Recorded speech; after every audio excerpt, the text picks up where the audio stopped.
Sam Trabucco was jumping off a sinking ship because everyone knows when a ship sinks, it takes everything down with it. So when you see that iceberg approaching, you better jump overboard and swim far, far away, or else you will be pulled down to the bottom of the ocean with the ship. And that's what Sam Trabucco did when he surprisingly and unexpectedly resigned from FTX Alameda this past August, 3 months before the company imploded.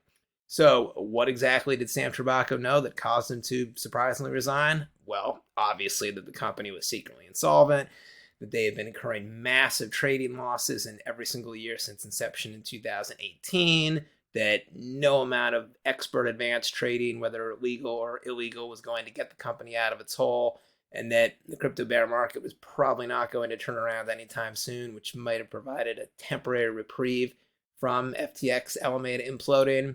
Probably a combination of all those reasons. But what we do know is that the company imploding just 3 months after Sam Trabucco resigned was a nightmare situation for him. He was probably hoping that the company would last another 2 or 3 years before shit hit the fan. Therefore, he'd be far enough removed that he might not go down with the ship. He might not get in trouble. The fact it went down just 3 months after his resignation is bad news for him because, unfortunately, similar cases in the past do not bode well for Trabucco. Jeffrey Skilling, names probably blast from the past, sounds kind of familiar. He was the disgraced CFO of Enron. Most people don't know this. He actually resigned from Enron 3 months before that company imploded. It's shocking when he did it. He had been in the job for just 6 months, and then all of a sudden he just resigned, and then 3 months later the company imploded in a similar fashion that FTX Alameda imploded.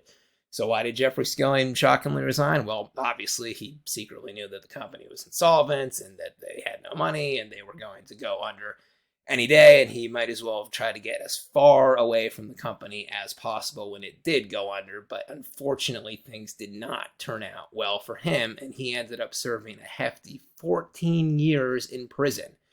So things really aren't looking too good for Sam Trabucco if past history is similar to what will happen with him. Now, let's look a little bit at Sam and his background. So this is what he looks like. This is his famous profile, Twitter profile photo, which has never really boded well for him. He just doesn't really look too trustworthy with this photo, but whatever, maybe he's not that photogenic. So what's his background? He's from Weston, Massachusetts, outside Boston. That's about 10 miles away from me. He met Sam Bankman-Fried. So these are two different Sams here. He met Sam Bankman-Fried during a 5-month math camp at Mount Holyoke College in Massachusetts in 2010. Trabucco said that Sam Bankman-Fried barely slept during their stay at the camp, and then the two reunited at MIT, where Trabucco received bachelor's degrees in math and computer science. That's pretty impressive. Not only did he graduate from MIT, but with degrees in math and computer science. Very smart guy. More testament to that, he's an expert crossword puzzle solver / constructor. He has the 8th highest lifetime Scrabble average of all New York Times crossword constructors as of 2020. He's also known as an expert blackjack player, a card counter who is banned from 3 casinos. He tweeted this. Card counting gets a bad reputation as cheating. It is not cheating. It's just using expert level mathematics and quick counting in your head to deduce the probability of your chances of winning any individual hand, and then you basically just bet more when, say, the cards are in your favor and you have a 51% chance of winning the hand as opposed to the usual 48 to 49% chance of winning, so you don't affect the outcome of the game. It's not cheating, it's just betting more or less when you have counted that you have an advantage over the house. Very bright guy there. And let's get on to his career. So he graduated from MIT. He did a short stint as a quant bond trader at Susquehanna International Trading Group. I believe that was in Hong Kong. Then he went over to Alameda 2019, and he was appointed co-CEO of Caroline Ellison in October 2021. Even though they were co-CEOs at the time, Sam Trabucco was really known as the main guy there. He was known as Sam Bankman-Fried's number 2, whereas Caroline Ellison was known as the number 3 person in the equation. So despite them kind of presenting a picture of Alameda being expert traders with tons of money and being highly profitable. We have started to see these headlines lately. New reports: Sam Bankman-Fried's empire began to crumble long before the crypto crash. Report shows financial troubles plagued Bankman-Fried's Alameda Research as early as 2018. Alameda covered a $1 billion loss for FTX in 2021. But despite all this, Alameda, to all outsiders, just looked like the best traders in the game with tons and tons of money, and Sam Trabucco was going on a spending spree to celebrate his profitability. He purchased 2 luxury apartments in San Francisco for a total of $8.7 million, paid in all cash up front, no loans.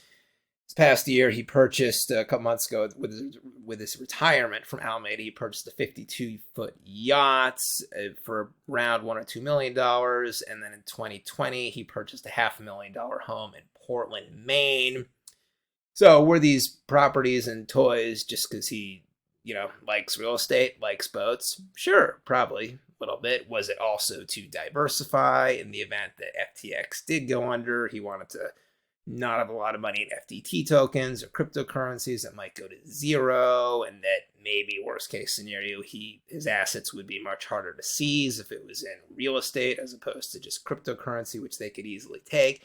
Could be that too.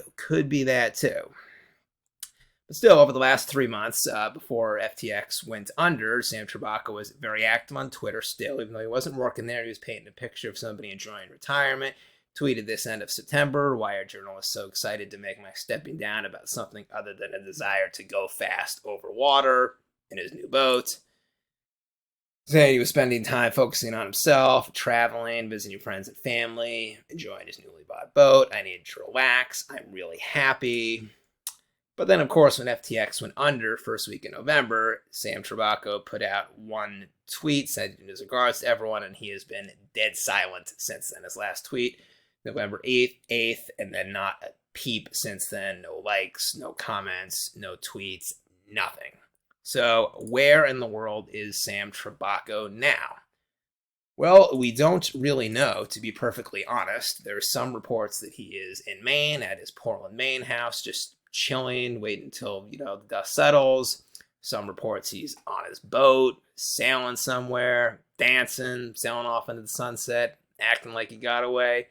Could be. He might be out of the country for all we know. Nobody really knows. But it is very likely that he has not cooperated with authorities yet, because it became very public information, public news when Caroline Ellison, when Ryan Salami, and then when Gary Wang all started cooperating. So the fact that Sam Trabucco's name has not been mentioned is definitely indicative of him not cooperating as of this point. And then he is likely just, again, hoping the dust settles and hoping he doesn't get dragged down and gets in trouble. So how will things play out in the future? We just don't know. He's the wild card. I think it's safe to say that if the fraud had gone on for another couple of years, he would have been too far removed. He wouldn't have gotten in trouble. But unfortunately for Trabucco, it was only 3 months. And if we look at past cases, the Jeffrey Skilling case, he resigned exactly 3 months after as well, and things did not turn out well for him. So my prediction is I do think he probably will be charged with something. We shall see. It's anyone's guess at this point. It's anyone's guess as to even where the guy is. No one really knows that. That's it for today's episode. Hope you enjoyed it. Drop a comment down below. Let me know, do you think Sam Trabucco will be charged, and where do you think Sam Trabucco is hiding out now? No new episodes this weekend. I'll be back Monday with a new episode. Everyone have a good weekend. Ben Crypto signing out. Catch you later.